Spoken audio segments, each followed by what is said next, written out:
నమస్తే.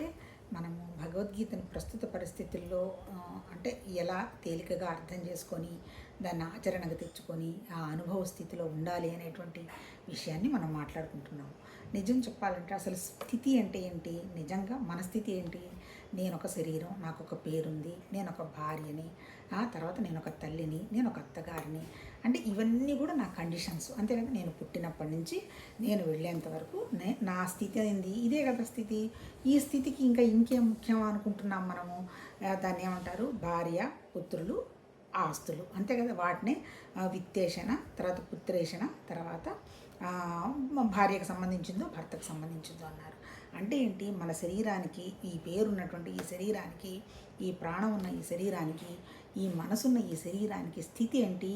ఈ శరీరం తప్ప ఇంకొకటేమి మనకి ఒకవేళ ఉన్నదని ఎక్కడో ఎవరో చెప్తున్నా, ఏదో ఫార్మల్గా మనం అర్థం చేసుకుంటున్నా, 100% సత్యమైంది ఏంటి? ఈ శరీరం అనేటువంటి స్థితిలోనే ఉన్నాం మనం. ఇప్పుడు మనకి భగవద్గీత చెప్పింది ఏంటి? భగవద్గీత ఏంటి? ఉపనిషత్తుల సారమే భగవద్గీత.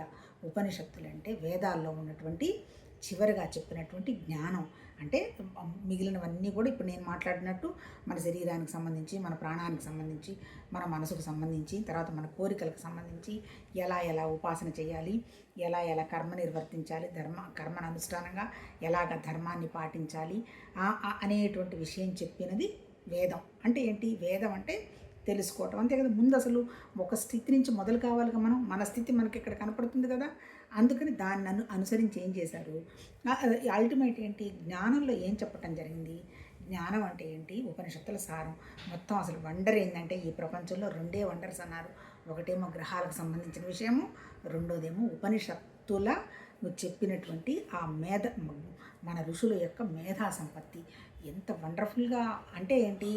వాళ్ళు సృష్టించినటువంటి ఆ ఉపనిషత్తుల సారంలో చెప్పినటువంటి జ్ఞానాన్ని అనుసరించే మిగిలినంత వ్యక్తమైందన్నిటికీ కూడా పేర్లు పెట్టి ఎవరి స్థితికి అనుగుణంగా వాళ్ళు ఎలా చెయ్యాలి అనేటువంటి ఆచార సాంప్రదాయాలనండి, లేకపోతే మా ఇంటి దేవుళ్ళనండి, ఏమన్నానండి, దానికి అనుగుణంగా పెట్టడం జరిగింది.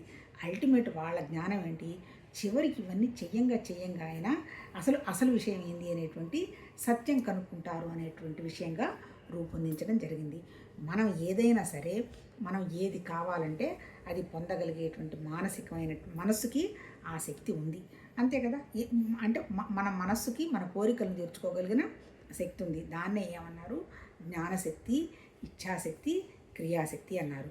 అంటే మన దగ్గర రెండు శక్తులు వండర్ఫుల్గా ఉన్నాయి. ఒకటి క్రియాశక్తి. ఆ క్రియాశక్తిని ఏమన్నారు అంటే ప్రాణం అన్నారు. రెండేమో జ్ఞానశక్తి అన్నారు. జ్ఞానశక్తి అంటే మన మానసిక శక్తి. ఈ రెండు ఎందుకున్నాయి? మన ఇచ్ఛ తీర్చుకోవటానికి ఉన్నాయి. ఇచ్ఛ అంటే ఏంటి? కోరికనండి, లేకపోతే అనుభవం అనండి, లేకపోతే సిద్ధులనండి, whatever it may be. అంటే ఏంటి? మన జీవితం అసలు మనం ఉన్న దేనికి అనుకుంటున్నాము? మన అనుభవం కోసం అని అనుకుంటున్నాం కదా. మన కోరికలు తీర్చుకోవడానికేగా. ఇప్పుడు నేను 60 సంవత్సరాల పుడితే ఇప్పటి వరకు నేను భూమి మీద సాధించింది ఏంటి? ఒక కోరిక తర్వాత ఒక కోరిక తర్వాత తీర్చుకుంటూ వచ్చిందే కదా. ఎవరి జన్మ తీసుకున్న అంతకంటే ఏముంది? మళ్ళీ జన్మలు వచ్చిన అంతకంటే ఏముంది? ఒకరికి డబ్బు మీద కోరిక, దాన్ని సంపాదించి తీర్చుకొని ఉండొచ్చు. చివరికి డబ్బు నన్ను ఏం చేయలేదు, మంచంలో పడిన తర్వాత ఎంత నాకు బ్యాంకులో అకౌంట్ ఉన్నా, లేదంటే బ్రహ్మాండమైన కార్లు ఉన్నా, ఎవరొకరు తీసుకెళ్తే తప్ప వెళ్ళే స్థితి లేదు అన్నప్పుడు అప్పుడు రియలైజేషన్ వస్తుంది. బాబోయ్, ఇంత అశాశ్వతమైన దానికోసం ఇంత నేను శ్రమపడ్డాను, ఇంత నా శక్తిని వేస్ట్ చేశాను అని, అంతే కదా. ఎంతో జాగ్రత్తగా సంపాదించిన డబ్బుని పిల్లలు విచ్చలవిడిగా ఖర్చు పెట్టడం మొదలు పెడతారు. ఎందుకు? వాళ్ళకి ఆ విలువ తెలియదుగా. వీడెంత కష్టపడి సంపాదించాడు అనే విషయం గురించి వాళ్ళకేం తెలుస్తుంది? కాకపోతే వృద్ధాప్యం రాబోయే ముందర చేసే పెద్ద పని ఏంటంటే, ఎవరి అనుభవాలను వాళ్ళని పక్క వాళ్ళకి ట్రాన్స్ఫర్ చేయాలని ట్రై చేస్తారు. ఎవరి అనుభవాలు ఎవరికి ట్రాన్స్ఫర్ చేయలేరు అనేది బేసిక్ ప్రిన్సిపల్. అది గనక తెలిస్తే, అది తెలియాలి అంటే అసలు నేనెవరు, నేను ఎందుకు వచ్చాను, ఈ ప్రపంచం ఏంటి, ఈ జీవత్వం ఏంటి అనేటువంటి విషయంగా మనకి ఒక మథనం జరగాలి.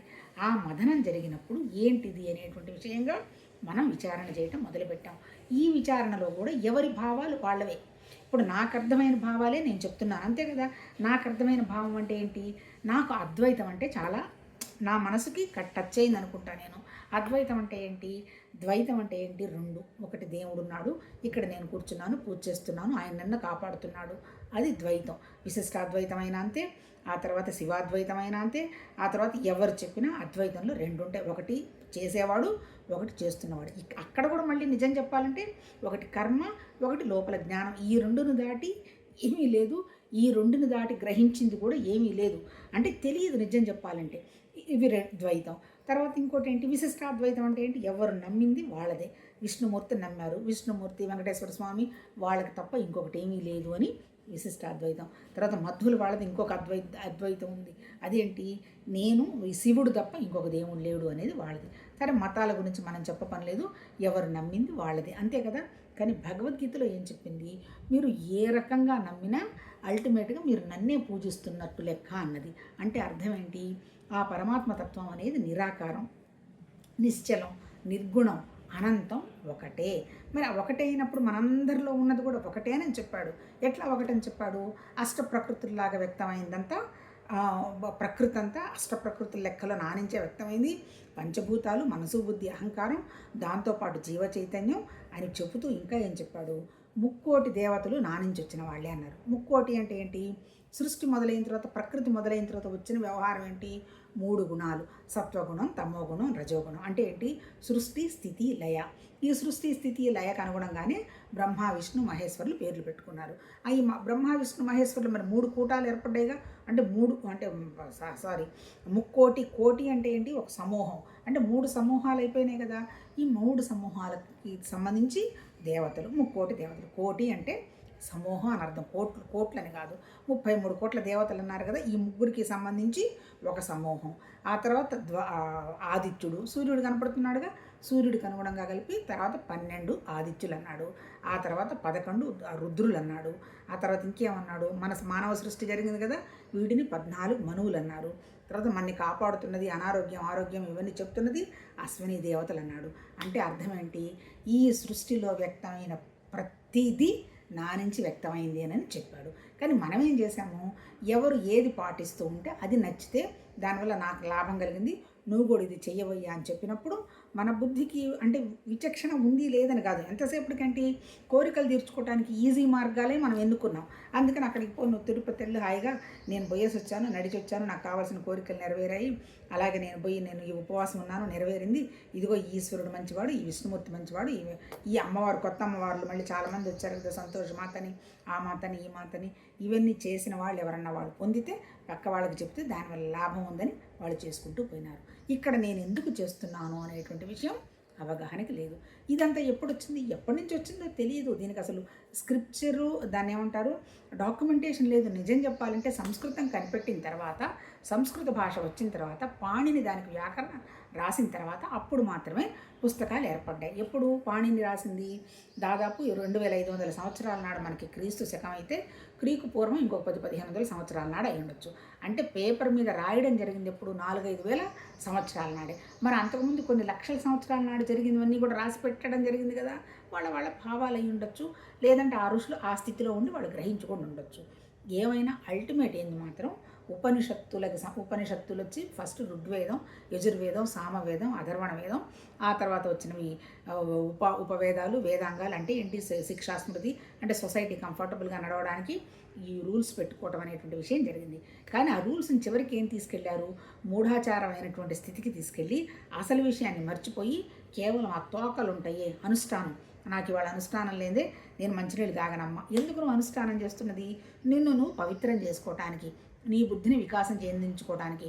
బుద్ధి వికాసం చెందిన తర్వాత సత్యం ఏంటి, అసత్యం ఏంటి అనేటువంటి విషయం నీకు అవగాహన వస్తుంది. మరి బుద్ధి వికాసం చేయాలంటే నేను ఎందుకు చేస్తున్నాను, అసలు నేనెవరు, అసలు నిజంగా దేవుడు ఇలా ఉన్నాడా, ఎవరు చెప్పారు, ఎక్కడ చదువుకున్నాము అనేటువంటి వ్యవహారం మనం అర్థం చేసుకోవాలి. అది ఆ అర్థం చేసుకోవటం విషయాన్నే భగవద్గీత మనకు చెప్పింది. నిజం చెప్పాలంటే భగవద్గీత అంటే కూడా నిజంగా అద్వైతమే. అద్వైతం అంటే ఏంటి, ఒకటే. ఆ ఒకటి నుంచే అంతా వ్యక్తమైంది. మరి నేను జీవుణ్ణి కదా అంటే, నువ్వు జీవుడి అనుకున్నంత వరకు జీవత్వం నీకెదురుగా కనపడుతున్నదంతా సత్యం అనేటువంటి వ్యవహారం వస్తుంది. ఇవాళ ఒక పెద్ద అమ్మవారు లాంటి అమ్మ, భానుమతమ్మ గారు, ఆవిడ కూడా అద్వైత వేదాంతమే. ఆవిడ లెక్చరర్గా చేసినట్టున్నారు, వండర్ఫుల్గా చెప్తారు. చిన్నపిల్లలకు కూర్చోబెట్టినట్టు కూర్చొని ఈరోజు ఆవిడది నేను ఒకటి కాపీ కొడుతున్నాను అనుకుంటున్నాను. ఏంటి ఆవిడ చెప్పింది అష్టదిక్పాలకులు అన్నాం కదా, అంటే ఏంటి అష్ట ప్రకృతికి అనుగుణంగానే 4 దిక్కులు ఉన్నాయి అన్నాడు. అంతే కదా. ఇప్పుడు మనకి పంచభూతాలు 5 కదా, 5తో పాటు మనసు బుద్ధి అహంకారం అనుకున్నాం కదా, ఈ 8కి అనుగుణంగానే దిక్కులు ఉన్నట్టు చెప్తున్నారు ఆవిడ. అష్టదిక్పాలకులు అంటే 8 దిక్కులేనన్నట్టు. అంటే ఇవన్నీ నిజంగా ఉన్నాయా అంటే జీవుడు అనుకున్నవాడికి ఉండొచ్చు. తర్వాత ఇంకొక విషయం చెప్పి సబ్జెక్ట్లోకి వెళ్ళిపోదాం. నిన్న కూడా ఏం చదివా, నేను ఏదో సినిమా చూస్తున్నాము, ఇంద్రగంటి ఎవరో అతను ఏదో సారంగపాణి ఏదో సంథింగ్ అట్లాంటి సారంగపాణి కదా, మర్చిపోతానండి, అసలు గుర్తుండవు నాకు. దానికి సంబంధించింది ఆ పేరు ఏదో పెట్టి జాతకాలకు సంబంధించి తీశాడు ఒక సినిమా. నిజంగా వండర్ఫుల్. ఎంత బాగుంది అంటే సినిమా బాగుందని కాదు, ఆ థీము అంటే ఎంత నమ్ముతున్నావు అంటే చిన్నగా ఏంటి నువ్వు నీ జాతకంలో నువ్వు చచ్చిపోతావు అనుంది, నువ్వెవరినో చంపేస్తావు అంటే అతను చంపడానికి ప్రయత్నం చేస్తాడనమాట. అంటే అంత తీవ్రమైనటువంటి మూఢనమ్మకం. ఒకవేళ చంపాలంటే జరిగేదేదో జరిగి వస్తుంది, అప్పుడు చంపుతావు. ఇప్పుడు నీ ప్రస్తుతం ఉన్నటువంటి జీవితాన్ని సర్వనాశనం చేసుకోవాలా? ఇప్పుడు భగవద్గీత చెప్పింది ఏంటి? జరిగిపోయింది, నువ్వు మార్చలో, నీకేం తెలియదు, నువ్వుగా ఎవరు సృష్టించారో కూడా తెలియదు. అదొక నిరాకారమైన దారుణం నుంచి వ్యక్తమైంది, ప్రకృతి వ్యక్తమైంది. ప్రకృతితో పాటు నీ జీవ చైతన్యం, నువ్వు కూడా భగవతత్వాన్ని. ఏదైనా జరిగినా ఆ పరమాత్మతత్వంలో భావమే తప్ప నీకేం సంబంధం లేదు. వస్తున్న ప్రతి అనుభవం కూడా పరమాత్మదే కానీ నువ్వు కాదు. నిజం చెప్పాలంటే అసలు ఈ అనుభవాలు ఎవరికీ లేవు, జీవుడే లేడు. జీవుడు లేనప్పుడు అనుభవాలు ఎవరికి వచ్చినాయి? మరి పరమాత్మకు అనుభవం ఉంది కదా, ఆయనకు గుణాలే లేవు, రూపం లేదు, నామం లేదు. ఆయనకున్నది ఒక జ్ఞానమే. జ్ఞానానికి అనుభవం ఏముంటుంది? ఒకవేళ అనుభవం ఉన్న దానికేం ఫలితం లేదుగా. ఒకవేళ చూస్తూ ఉండొచ్చు, కానీ చూస్తూ ఉన్నాడు దానికి ఒరిజినల్ కళ్ళు లేవుగా. కళ్ళు లేవు, చెవులు లేవు, నోరు లేదు, ఏమీ లేదు. కానీ మరి ఎట్లా తెలుసుకుంటున్నాడు? ఒక ఎనర్జీ, ఒక జ్ఞానం, ఒక శక్తి. అది ఏదైనా బల్బు పెడితేనే ఆ ఎనర్జీ వెలుగుతుంది, బల్బు లేకపోతే వెలగదు. ఆ ఎనర్జీ ఎక్కడుంది? అలాంటిది పరమాత్మతో శక్తి. మరి అనుభవాలు ఎవరికి? నిజం చెప్పాలంటే అనుభవాలు ఎవరికి లేవు. నాకు అనుభవం ఉన్నది అనుకుంటున్నప్పుడే అనుభవం. నేను సో నేను అక్కడ పుట్టాను, చాలా కష్టపడ్డాను, చాలా పైకి వచ్చాను. ఏంటి ఇదంతా? ఏంటి సోది? అనుకోవటమే. నేను రేపు ఇదిగో ఇది చేయబోతున్నాను, రేపు ఇది సాధించబోతున్నాను, ఇది జరగబోతున్నాను. ఇదేంటి దీనికి అర్థం? అనుకోవటమే. అనుకోవటంగా ఇక్కడ ప్రస్తుతం ఏమన్నా ఉందా? ఈ అనుకోవటమే తప్ప ఇంకా ఏమీ లేదు. ఈ అనుకోవటమే అనుభవం. నేను చాలా వండర్ఫుల్గా ఉన్నాను, నేను చాలా తెలివైన దాన్ని, నా అంత ప్రపంచంలో ఇంత గొప్పవాళ్ళు లేరు. ఎవరన్నారు? నువ్వు అనుకుంటున్నావు అనుకోవడం అంటే ఏంటి? ఈ అనుకోవటం అనుకో, గొప్పగా అనుకో, కానీ పక్క వాళ్ళు కూడా నీకంటే తక్కువ అనుకోవాలి. నువ్వు పరమాత్మతత్వమే, ఎదురుగా ఉన్నది పరమాత్మతత్వమే. కనీసం ఈ పుస్తకంతో సహా ప్రతి సృష్టి భగవతత్వంలోనేంటి వ్యక్తమైందే గనక అని నువ్వు అనుకోగలిగినప్పుడు నీకు అసలు దుఃఖం లేదు. ఇక్కడ జీవుడు లేడు. ఈ అనుకునేదంతా కూడా ఉన్న నిరాకారమైనటువంటి భగవతత్వం అనేటువంటి ఫిలాసఫీనే ఆ ఋషులు మనకి చెప్పారు. ఎక్కడో స్వర్గం ఉంది, నరకం ఉంది, ఇటువంటివన్నీ చెప్పాలి. ఇందాక అమ్మ చెప్పింది, ఈరోజు విన్న దాంట్లో చెప్పారు. దేవతలు 3 దేవతలు అన్నారు కదా. ఈ 3 దేవతలు బతికేదట 30 సంవత్సరాలు మాత్రమే. మరి 30 సంవత్సరాల లోపల జబ్బులు ఏమొస్తాయి? వాళ్ళకి స్థూల శరీరం లేదు. స్థూల శరీరం ఇక్కడ విడిచిపెట్టిపోయినాక అంటే ఉన్నదంతా సూక్ష్మం అనుకో. సూక్ష్మానికి సుఖం సంతోషం ఏముంటుంది? ఊరికినే ఒక జ్ఞాపకం, ఒక ఆలోచన, అంతే కదా. ఇప్పుడు మనం పడుకున్నాము, కళలో మనకు నిద్రపోతాము. నిద్రపోయినాము అనేటువంటి విషయం తెల్లవారిన తర్వాత తెలిసింది. వండర్ఫుల్ కళ వచ్చింది, నిజంగా ఆ టైంలో జరిగినట్టే ఉంది. కానీ తెల్లవారు లేచిన తర్వాత అది కళ అని తెలిసింది. అంటే అర్థం ఏంటి? అది జస్ట్ స్థూల శరీరం లేని ఒక సూక్ష్మమైనటువంటి ఒక జ్ఞానం. అక్కడే నేను ఒక స్వర్గాన్ని సృష్టించుకున్నాను. ఒక విమానం వచ్చి నన్ను ఎత్తుకొని వెళ్ళింది. అక్కడ నన్ను అప్సరసలు వాళ్ళందరూ నన్ను వెల్కమ్ చేశారు. వాళ్ళు నా కోసం డ్యాన్సులు చేశారు. ఇదంతా ఏంటి? జస్ట్ అనుకోవటమే. అంటే ఈ స్వర్గం ఉందని అనుకోవటం. నిజంగా ఎప్పుడు మనం డ్యాన్స్ చేస్తాము, అమ్మ చెప్పినట్టు నాకు ఏ దుఃఖం లేదు, నా స్థితి డ్యాన్స్ స్థితే కదా. అందుకే నటరాజన్ చూపించారుగా. పాపం ఆ సింబాలిక్గా మన మహానుభావులు ఆ ఋషులు రాసినటువంటి ఉపనిషత్తుల సారాన్ని అనుసరించుకొని ఇంకొద్దో గొప్ప జ్ఞానం ఉన్న వాళ్ళు దాన్ని ఎక్స్పాండ్ చేశారు. అందుకని వీళ్ళు ఎంతసేపటికి ఏమంటారు? జ్ఞాని, అజ్ఞాని అంటారు. ఆ తర్వాత వైజ్, అదర్వైజ్ అంటారు. ఇవాళ ఆమె ఒక పదం వాడారు, ఆర్డినరీ, ఎక్స్ట్రాడినరీ అనే పదం వాడారు. ఆర్డినరీ అంటే మామూలుగా ఆలోచించే వాళ్ళంతే, మా దేవుడు దండం పెట్టుకో, మంచి జరుగుతుంది, దండం. కొబ్బరికాయ కొట్టాం, దండం. అలాగే ఇదిగోనమ్మ వాళ్ళకి దానం చెయ్యి, దండం. అంతే. అంటే అర్థం ఏంటి? ఆర్డినరీ. వాళ్ళు చెప్పింది మనం బ్లైండ్గా, దానివల్ల మనకేం నష్టము లేదు, లాభము లేదు, కొంపలు అంటుకునేది లేదని చేసుకుంటూ పోతాం. ఎందుకు, ఏమిటి అనేటువంటి ప్రశ్న వచ్చి ఎక్కడున్నది ఎవరు నేను అనేటువంటి విషయం వచ్చినప్పుడు అది జ్ఞానస్థితి అంటాడు. అందుకని జ్ఞానస్థితికి ఇంకొక చోట ఎక్కడ పదం వాడటం విన్నాను. 360 degrees సెన్స్ పైన నిలబడితే ఎదురుగా కనపడుతున్నదంతా నాదే అని అనుకున్నప్పుడు ఇంకా అక్కడ అజ్ఞానం ఎక్కడుంది? అంతా నాదేను, నా సృష్టి అనేటువంటి వ్యవహారంగా వెళ్ళడమే భగవద్గీత చెప్పింది. ఏం చెప్పింది? ప్రకృతికి నీకు నాకు తేడా లేదు. నీకు బోలెడు జన్మలు గడిచినాయి, నాకు బోలెడు జన్మలు గడిచాయి. జన్మలు ఎక్కడ? జస్ట్ శరీరానికి. కానీ నువ్వు అప్పుడున్నావు, నేను ఉన్నాను. రేపు ఉండబోతున్నావు, నేను ఉండబోతున్నాను. కాకపోతే ఇక్కడ విషయం ఏంటి? నీకు నీ జన్మ తెలియదు. నీకు ఎందుకు? నేనే జీవత్వం అని బలహీనంగా ఆలోచిస్తున్నాను కాబట్టి. నా జన్మ నాకు తెలుసు. ఎందుకు? నాది దివ్యత్వం. నేను నా కోరికలు తీర్చుకోవడానికి నేను నా జన్మను ఎత్తలా. ఏదో ఆ పరమాత్మ తత్వాన్ని నేను ఎక్స్ప్లోర్ చేద్దామని నేను జన్మెత్తా. మేనిఫెస్ట్ చేద్దామని ఎత్తా. మేనిఫెస్టేషన్, ఎక్స్ప్లోరేషన్ అంటే ఏంటి? ఆ భగవతత్వం ఉంది. ఎలాంటి స్థితి? బ్రహ్మానందం. మనదే స్థితి ఏడుపుగొట్టు స్థితి. ఇప్పుడు మన ఆధ్యాత్మిక సాధన ఏంది? బ్రహ్మానందం. అంతకంటే ఇక్కడ ఏమీ లేదు. వాళ్ళేమో చూసింది నేను చెప్పటల్లా. నువ్వు నీ ప్రకృతి ఉంటుంది, వస్తుంది, వెళ్ళిపోతుంది. అదే బ్రహ్మ విష్ణు మహేశ్వరులు, అదే స్థితులు. ఈ స్థితి నువ్వు కాదు. ఒరిజినల్ స్థితి పరమాత్మతత్వం, నిరాకారమైనటువంటి నిరంజనమైనటువంటి జ్ఞానస్థితి నీది. మరి అలాంటి స్థితిలో నీకు దుఃఖమే ఉంది. నువ్వే భగవతత్వం అయినప్పుడు ప్రకృతి ఉంటుంది, వస్తుంది, వెళ్ళిపోతుంది. అది చాలా సహజం. సృష్టి స్థితి లయ సహజం అనేటువంటి స్థితి నీకు అర్థమైతే నువ్వు జ్ఞానస్థితిలో ఉండు. ఈ రకమైన జరుగుతున్నటువంటి వ్యవహారం అంతా ఒక నాటకంగా పరిశీలిస్తూ, నాటకంలో నీ పాత్ర వచ్చినప్పుడు నీ పాత్ర వేసి పోషిస్తూ, ఆ పాత్ర అయిపోయినప్పుడు ఇది నా పాత్ర కాదు, నా స్థితి నేను అనేటువంటి జ్ఞానమే నేనే ఆత్మ, నేనే పరమాత్మ అనేటువంటి స్థితిలో ఉంటాం. చాలామంది అంటుంటారు సోల్ వెళ్ళిపోయింది. సోల్ వెళ్ళిపోవడానికి ఏమీ లేదు అక్కడ. సోల్ అంటే జ్ఞానమే. జ్ఞానం ఎక్కడికి వెళ్ళిపోతుంది? జ్ఞానం ఉంటుంది. వెళ్ళిపోయేది ఏంటి? శరీరం పోతుంది, ప్రాణం పోతుంది, మనసు పోతుంది. మనసు అంటే ఏంటి? నేనే శరీరం అనేటువంటి చిన్న మనసుకు సంబంధించిన విషయం వెళ్ళిపోతుంది. అది పోయిన తర్వాత పంచభూతాల్లో శరీరం వెళ్ళి కలిసిపోతుంది. అందుకే ప్రాణం పోయింది ప్రాణం వెళ్ళిపోయింది అంటారు, తెలివి తప్పింది అంటారు. మరి తెలివి తప్పింది అనొచ్చుగా, తెలివి పోయింది అనొచ్చుగా. అంటే తెలివి పోలే, అంటే తెలివి ఉంటుందన్నమాట. కానీ ప్రాణం పోయింది అంటే ఈ రెండు కలిసే వెళ్ళిపోయినాయి. అంటే ప్రాణశక్తి క్రియాశక్తి వెళ్ళిపోయినాయి. ప్రాణశక్తి జ్ఞానశక్తి వెళ్ళిపోయాయి. జ్ఞానశక్తి క్రియాశక్తి ప్రాణశక్తి ఇవన్నీ కలిసి వెళ్ళిపోయినాయి. పడిపోయింది ఏంటి? శరీరం పడిపోయింది. సోల్ వెళ్ళిపోయింది. సోల్ ఎక్కడికి వెళ్ళిపోయింది? సోల్ అలానే ఉంది. ఆకాశం లాంటిదే జ్ఞానం, అంతే కదా. నిరాకారం. అది ఎక్కడికి వెళ్ళిపోతుంది? వెళ్ళడానికి ఏమన్నా అది విమానం ఉందా దానికి కూర్చొని వెళ్ళడానికి? ప్రాణం కూడా నిరాకారమే. అది మాత్రం ఎక్కడికి వెళ్ళిపోతుంది? ఎనర్జీలో నుంచి ఫస్ట్ వచ్చింది ఏంటి? వ్యక్తమైంది ప్రాణం ఉంది అనేటువంటి తెలిసింది మనసుకి, జ్ఞానానికి. అంటే బుద్ధి. అంటే ఫస్ట్ నిరాకారం, తర్వాత ప్రాణం, తర్వాత బుద్ధి, తర్వాత మన మనస్సు సంకల్ప వికల్పాలు, ఆ తర్వాత మన శరీరం, తర్వాత ఇంద్రియాలు, శరీరం తర్వాత వస్తువులు, మనుషులు. ఇప్పుడు భగవద్గీతలో చెప్పింది ఏంటి? ఇవన్నీ ఉంటాయి, ఉండని, నువ్వు ఎక్కడికి వెళ్ళక్కర్లా.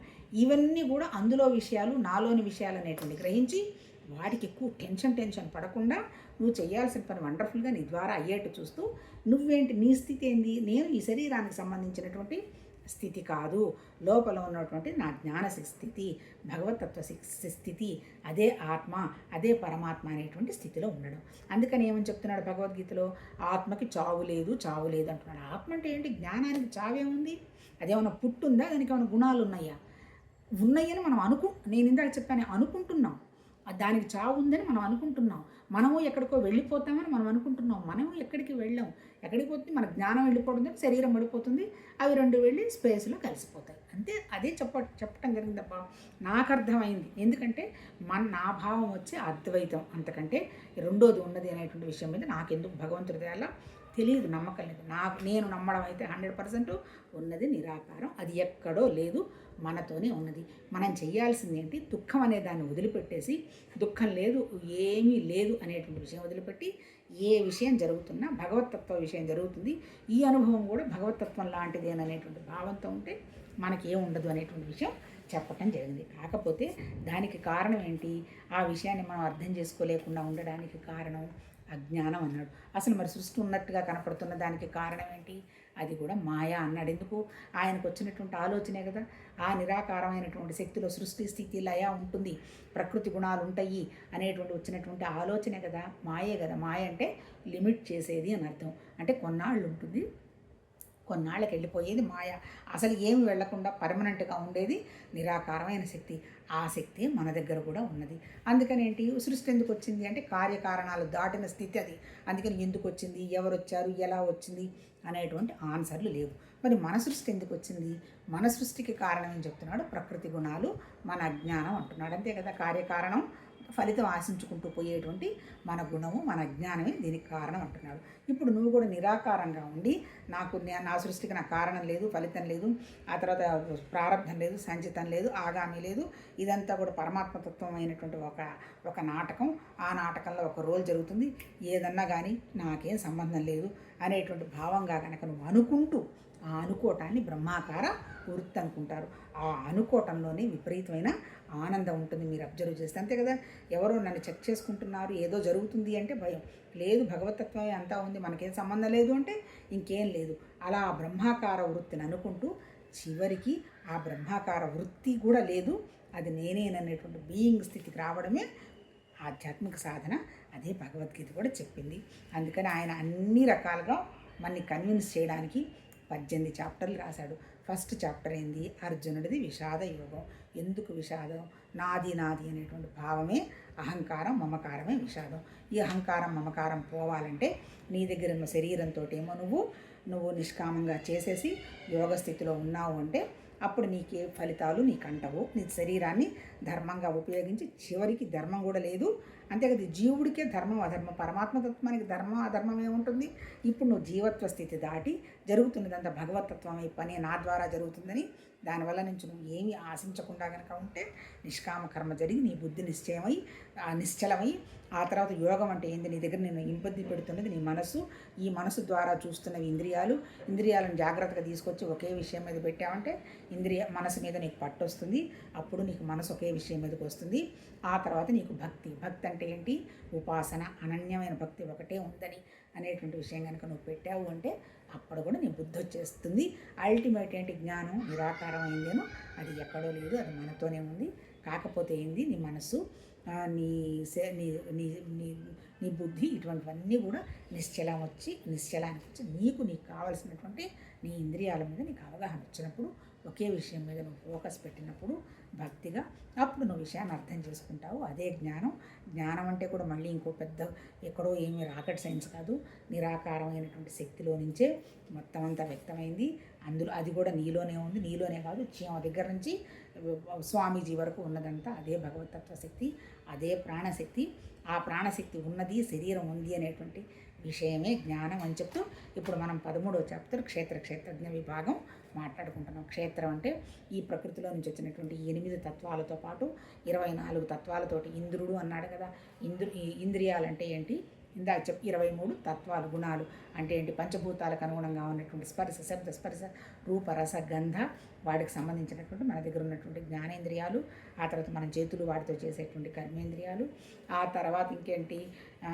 ఇవన్నీ కూడా మొత్తం మనసు, బుద్ధి వీటితో కూడా కలిపి 23 తత్వాలు ఉన్నాయి.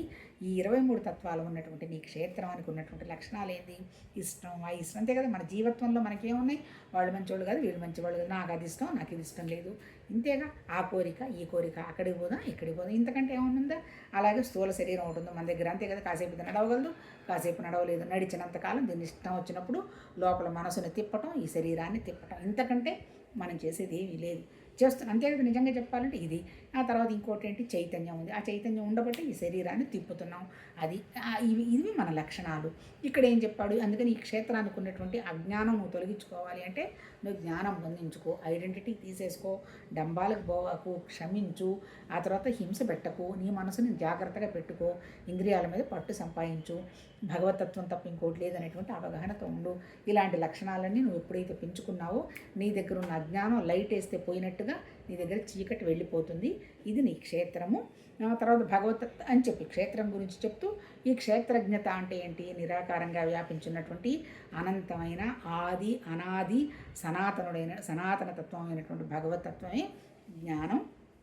అది సర్వత్రా వ్యాపించింది అని చెప్తూ మళ్ళీ ఇంకోటి ఏం చెప్తున్నాడు? ప్రకృతి పురుషుడు ఇవన్నీ వేరు కాదు అంత అనేటువంటి ప్రకృతి పురుషుడు అనాది అయినవనియు, రాగద్వేషాలు, త్రిగుణాలు ఇవన్నీ కూడా ప్రకృతి నుంచి వ్యక్తమైనవి తప్ప భగవతత్వానికి ఈ ప్రకృతికి ఏమీ సంబంధం లేదు. కాకపోతే భగవతత్వం అనేది అక్కడ కూర్చొని ఉంది, దానికి అనుగుణంగా ప్రకృతి సంభవించింది. కాకపోతే ఇదంతా ప్రకృతి అనేటువంటి జ్ఞానం నువ్వు సంపాదించావు అంటే నీకు భగవతత్వానికి తేడా లేదు అనేటువంటి విషయంగా నిన్న క్షేత్రజ్ఞత గురించి నిన్న కొంత చదువుకున్నాము.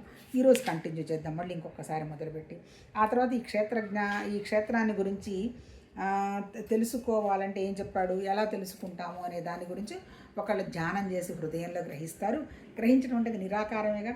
కొంతమంది యోగులు వాళ్ళ ఆలోచనలు ఆపి వాళ్ళు అర్థం చేసుకుంటారు, కొంతమంది కర్మయోగంతో గ్రహిస్తారు. నేను చెప్పుకున్నాం అల్టిమేట్ ఏంటి, ఏది చేసినా నీ తత్వం భగవతత్వానికి లింక్ అవుతుందా, లేదంటే నువ్వు సపరేట్గా అది వేరు ఇది వేరు అనుకుంటున్నావా అనేటువంటి నీ భావాన్ని పరిశీలించమన్నాడు. నిజం చెప్పాలంటే అన్నీ అనుకోవటమే. నిజంగా అది ఉన్నది అనేటువంటి విషయం ఎవరు చూసొచ్చారు? ఆ నిరాకారమైనటువంటి శక్తి సంబంధించింది ఎవరైనా చూసి ఆ నిరాకారాన్ని నేను టచ్ చేశానని చెప్పారా? చెయ్యలేరు. ఎందుకు? చూడలేరు. ఎందుకు? అది జ్ఞానం కాబట్టి, జస్ట్ ఒక జ్ఞానమైనటువంటి శక్తి కాబట్టి. మనం చూడగలిగేది మన ప్రకృతితోటి, మన ప్రకృతినే చూడగలుగుతాం, అంతే కదా. పంచభూతాన్ని చూడగలుగుతున్నాం. నేను ప్రకృతిని కాబట్టి జీవులను చూస్తున్నాను, నాకు కనపడుతున్నవన్నీ చూడగలుగుతున్నాం. ఇప్పుడు ఏం చెప్తున్నాడు, నీ దృష్టి మార్చుకొని నువ్వు ఇదంతా కాదు అదేనని గనక అనుకుంటే అప్పుడు చూడగలవు అంటాడు. చూడగలవు అంటే కంటితో కాకపోవచ్చు, కంటితో చూడలేవని చెప్పాడుగా విశ్వరూపంలో. అంటే నీ మనసుతోటి నువ్వు దాన్ని గ్రహించగలిగినటువంటి స్థితి ఉన్నది అని చెప్తున్నాడు. దాని తర్వాత ఇప్పుడు కంటిన్యూ చేద్దాం. 25 ఈ సాధనా మార్గాలను గురించి ఎరుగని మందబుద్ధులు, అంటే ఏంటి, ధ్యానము, కర్మ, యోగం వీటి గురించి తెలియని వాళ్ళు కూడా ఇంకా ఉన్నారుగా కొంతమంది. వాళ్ళకి అంత టైం కూడా ఎక్కడుంది పాపం, పని చేసుకుంటారు.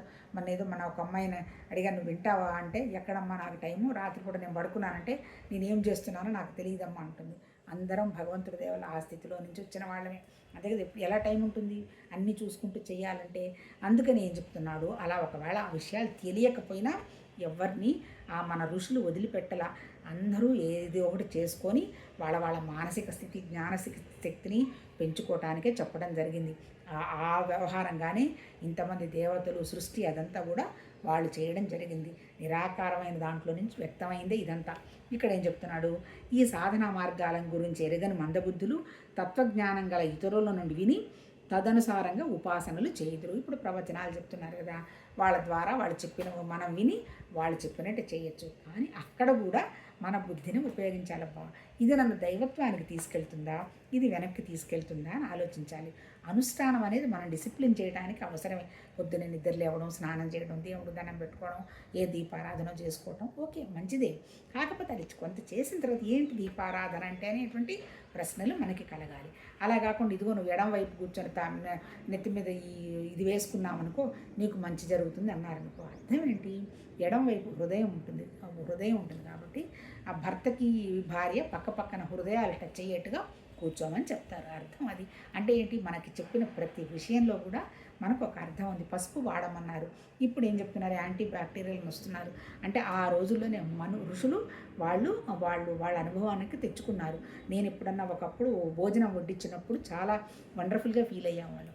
ఇంట్లో ఉన్నటువంటి పంచదార, పులుసుతో సహా అన్ని ఐటమ్స్ వడ్డించిన తర్వాత వాటిని ఒకసారి దండం పెట్టుకొని, అంటే ఏంటి, ఒక కమ్యూనిటీలో చుట్టూతో నీళ్లు చల్లేసి 3 మెతుకులు తింటారు. ఒక్కొక్క మెతుకు అనమాట. అంటే ప్రాణానికి, మనసుకి, వాళ్ళ జ్ఞానానికి, మూడిటికి 3 మెతుకులు తిన్న తర్వాత భోజనం మొదలు పెడతారు. అంటే ఏంటి, దాని భగవతత్వంగా భావనతోటి భోజనం చేయడం జరుగుతుంది. అక్కడ కూడా ఏం పెడతారు, అన్ని వెరైటీస్ అని కదా. కార్బోహైడ్రేట్ ఉంటుంది, ప్రోటీన్ ఉంటుంది, పప్పు ఉంటుంది, తర్వాత మినరల్స్, వెజిటబుల్ ఉంటుంది, ఆ తర్వాత చట్నీ ఉంటుంది డైజెషన్ కోసం, బి కాంప్లెక్స్, లాస్ట్లో కర్డ్ ఉంటుంది, ఏంటి, ప్రోబయాటిక్. మరి ఇదంతా ఏ సైన్స్ వాళ్ళు కనిపెట్టారు? కొన్ని వందల సంవత్సరాల నాడే.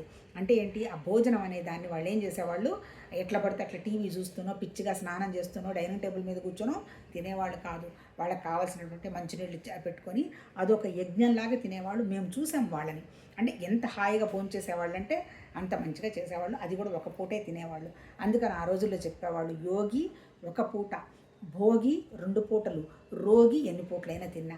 ఇప్పుడు మన అనారోగ్యానికి కారణం ఏంటి? ఆ అనుష్ఠానం లేకపోవడమే. కరెక్టే, కానీ ఏంటి, మళ్ళీ దాని చాదస్థానికి దిగకూడదు. అంటే ఏంటి, అప్పుడు గినుక్కుల పొయ్యి మీద పెట్టేవాళ్ళు కాబట్టి ఏదైనా ఒక చిన్నది పట్టుకున్నా వెళ్ళి చేతులు కడుక్కొని వచ్చేవాళ్ళు. అంటే మంచిదే శుభ్రతకి, కానీ అదెంత చాదస్తం అయిపోయింది అంటే వాళ్ళు ఆ రోజుల్లో అసలు ఒక మనిషిని కానీ ఇంకొకళ్ళని కానీ ఆ ఏరియా కూడా రానిచ్చేవాళ్ళు కాదు. అవన్నీ కరెక్ట్ కాదు, అవన్నీ పోయినాయి. ఇప్పుడు గ్యాస్ అడుగుతుంది, మసి కోసం లేదు, మాటికి కడగాల్సిన అవసరం లేదు. కాకపోతే ఏంటంటే ఏ పరిస్థితులకు అనుగుణంగా ఆ పరిస్థితులు, మన కరోనా వచ్చిన తర్వాత అందరం కడిగాంగా, మళ్ళీ ఇప్పుడు కరోనా వస్తుంది, మళ్ళీ క్లీన్గా ఉండడానికి ట్రై చేస్తున్నాంగా. అంటే అర్థమైందంటే ఎక్కడికక్కడ మన జీవన విధానాన్ని మనం పర్ఫెక్ట్గా చేసుకోవటానికి చెప్పింది. ఎప్పుడైతే మన జీవన విధానం వండర్ఫుల్గా ఉంటుందో మన ఆరోగ్యం వండర్ఫుల్గా ఉంటుంది. ఇప్పుడు ఇక్కడ చెప్పింది ఏంటి, అలా ఎవరైనా చెప్పింది మనం విని అర్థం చేసుకొని కూడా పాటించవచ్చు. కాకపోతే అది ఎంతవరకు సబబు అని గ్రహించమంటున్నాడు. ఆ తర్వాత ఇంకేమంటున్నాడు, తదనుసారంగా ఉపాసనలు చేయరు. ఎవరు, వాళ్ళకి సరిగా చదువుకొని అర్థం కాకపోయినా ఎవరైనా చెప్పినా వాళ్ళు పాటించవచ్చు. ఇతరులను విని తదనుసారంగా ఉపాసనలు చేయదురు. ఆ శ్రవణ పారాయణులను మృత్యురూప సంసార సాగరమ్మ నుండి నిస్సందేహంగా బయటపడదురు. అలా ఎవరన్నా చెప్పింది మంచి గ్రహించి మనం వాటిని మన జీవన విధానంలోకి తెచ్చుకొని మనం ఏంటి, సత్యం ఏంటి, అసత్యం ఏంటి అని కనుక ముందుకెడుతుంటే అటువంటి వాళ్ళకి కూడా ఈ సంసార సాగరం నుంచి బయటపడతారు అంటారు. సంసారం అంటే ఏంటి, సంసారం అంటే ఇప్పుడు యుద్ధ సాగరం అన్నాము అంతే కదా, అలాగే సంసార సాగరం అన్నాము. దీనికి తుది లేదు మొదలు లేదు అంతే కదా. పుట్టాము, అయిపోయింది, ఏదో కొద్ది గొప్ప ఆస్తులు ఉన్నాయి, చాలవు, ఇంకా సంపాదించాలి, అంతు లేదు, తృప్తి లేదు. సాగరం అంటే ఏంటి, తృప్తి. సాగరాన్ని నువ్వు కొలవగలవా, ఇక్కడి నుంచి మొదలైంది అక్కడ మొదలైందని మనం చెప్పలేం కదా. అలాంటి తృప్తి లేని మన జీవితం అన్నమాట. అయింది, ఇంకా చాలు కదా, ఇన్ని సంవత్సరాలు మనం హ్యాపీగా బతికాం కదా, ఇంకా చాలు కదా, అట్లా ఎక్కడా తృప్తి ఉండదు. అంటే ఇంకా కావాలి కావాలి కావాలి అని ఆశ. దానికి కారణాలు కూడా ప్రకృతిలో వ్యక్తమైన పంచభూతాలే. మొదటి భూమికి అనుమానం, ఎప్పుడు ఇంకా ఏదో కావాలి అనేటువంటి అనుమానం. రెండో తత్వం, అందుకని అనుమానం పోవాలంటే ఉదారత అన్నాడు. రెండోది నీటి తత్వానికి వచ్చి ఎంతసేపటికి పోల్చుకున్నప్పటి నుంచి ఈర్ష్య. మూడోది అగ్నితత్వానికి ఎప్పుడు ఆశ, దహించుకునే తత్వం అన్నాం కదా, ఇంకా కావాలి ఇంకా కావాలి ఆశ. ఈ మూడు స్థితులు దాటినప్పుడే మనం హృదయ స్థితికి వస్తాం. ఎక్కడో లేదు, నా దగ్గరే ఈ ప్రాణంలోనే ఈ భగవతత్వ శక్తి ఉందని ఆలోచన మనకు వచ్చినప్పుడు, కొద్దో గొప్ప మనం కళ్ళు మూసుకున్నప్పుడు, ధ్యానం చేస్తున్నప్పుడు ఒక్క సెకనైనా అనుభవం మనకు వస్తుంది. ఆ నిరాకారమైనటువంటి విషయం మనం గ్రహిస్తాం. అది వచ్చినప్పుడు మన వైఖరి ఎలా ఉంటుంది, వైఖరి అంటే విశుద్ధి చక్రం, మన నోట్లో నుంచి వచ్చే శబ్దం. ఈ శబ్దం భగవతత్వానికి సంబంధించిన వ్యవహారంగానే ఉండి కొద్దో గొప్ప బయట కింద పడుతున్న మనకు అవగాహనకు వస్తుంది. మరి ఆ అవగాహనకి రావాలంటే కింద ఉన్నటువంటి మూడు అవి మార్పు చెందాలి. పైకి అంటే పోల్చుకోకూడదు, ఈర్ష్యపడకూడదు, అనుమానం పెట్టుకోకూడదు, ఆ తర్వాత ఆశలు ఎక్కువ ఉండకూడదు. నాకు వచ్చింది ఇంత చాలు కదా అని తృప్తి ఉండాలి. ఇవి వచ్చిన తర్వాత ఆజ్ఞాచక్రం అంటాడు. అంటే భూతకాలం లేదు, భవిష్యత్ కాలం లేదు, వర్తమాన కాలమే భగవతత్వం. వర్తమాన కాలంలో ఏ ఆలోచన వస్తే అది పరమాత్మతత్వం ఆలోచనగా వ్యక్తం చేసుకుంటూ ఉండడం. నెక్స్ట్ సహస్రారం బోలెడు వస్తుంటాయి. కానీ ఏం వచ్చినా ఏది జరగాలో అది జరుగుతున్న ప్రతిదీ భగవతత్వం అనేటువంటి భావంతో మన మనసును పెట్టుకోవటం. ఇప్పుడు ఇక్కడ చెప్పింది ఏంటి, ఇటువంటి స్థితి ఓన్లీ జ్ఞానస్థితిలో ఉండకపోయినా ఎవరైనా చెప్పింది వినైనా అర్థం చేసుకోనైనా భగవతత్వానికి వెళ్ళడం జరగచ్చు అని చెప్పాడు. అందుకే శ్రవణం, మననం, నిధిధ్యాస, సాక్షాత్కారం. శ్రవణం చేస్తే వాళ్ళ భావాలు మనకు కొద్దో గొప్ప ఆ సత్సంగంలో మనకు అంటుకుంటాయి. ఆ తర్వాత అర్థమైంది, ఎంతవరకు అర్థమైంది, వాళ్ళ అమ్మ చెప్పింది 2 గంటలు అనుకోండి, మనకు ఎక్కింది 2-3 ముక్కలు ఎక్కాయనుకోండి, ఆ 2-3 ముక్కల్ని మనం అనుభవానికి తెచ్చుకున్నాం అనుకోండి, అది నిధిధ్యాస. అప్పుడు అల్టిమేట్గా సాక్షాత్కారం. ఏమీ లేదయా, ఉన్నది నువ్వే, నువ్వు అంటే నీ శరీరం కాదు, లోపల ఉన్నటువంటి నీ జ్ఞానశక్తి, అదే ఆ ఒక్కటే నిరాకారమైన జ్ఞానశక్తి, అదే భగవతత్వ శక్తి. అందుకని నీ కోసంగా, నీ శరీరంగా, నీ ఇంద్రియాలుగా నువ్వేం కోరుకోకు. భగవతత్వ శక్తిలో జరుగుతున్నది నన్ను అనుకో. ప్రస్తుతంలో ఏదొచ్చినది 100% వర్తమానంలో సుఖంగా సంతోషంగా ఉండు, వద్దనేం చెప్పటల్లా. కాకపోతే జరిగిపోయిన దానికి జరగబోయేది ఇది కావాలి అనేటువంటి ఆశ కోరికల్లో నుంచి బయటపడమనే మన మహా ఋషులు అప్పుడు చెప్పారు. ఇప్పుడు మహానుభావులు కొంతమంది ఉన్నారు. ఆ తర్వాత ఇంకొక అద్వైతంలోనే మన ఎల్లంరాజు శ్రీనివాసరావు గారిని ఆ మహానుభావుడు చెప్పడం జరిగింది. తర్వాత ఇంకోటి అనుభవానంద సరస్వతి అని ఆయన కూడా అద్వైతంలో జీవిస్తున్నారు. ఆయన అంతే ఆయనకేమి భవిష్యత్తు లేదు, భూతకాలం లేదు, డబ్బులు లేవు, ఏం లేదు, తర్వాత తను ఎక్కడ అనేటువంటి విషయంగా ఆయనని మనం చూడడం జరిగింది. ఉన్నారు ఇప్పటికీ కూడా మహానుభావులు. అందుకని వాళ్ళు చెప్పిందైనా మనం అర్థం చేసుకొని చేస్తే అప్పుడు కూడా మనం పరమాత్మ తత్వానికి వెళ్ళడానికి అవకాశం ఉంది అని చెప్పడం జరిగింది. రేపు కంటిన్యూ చేద్దాం.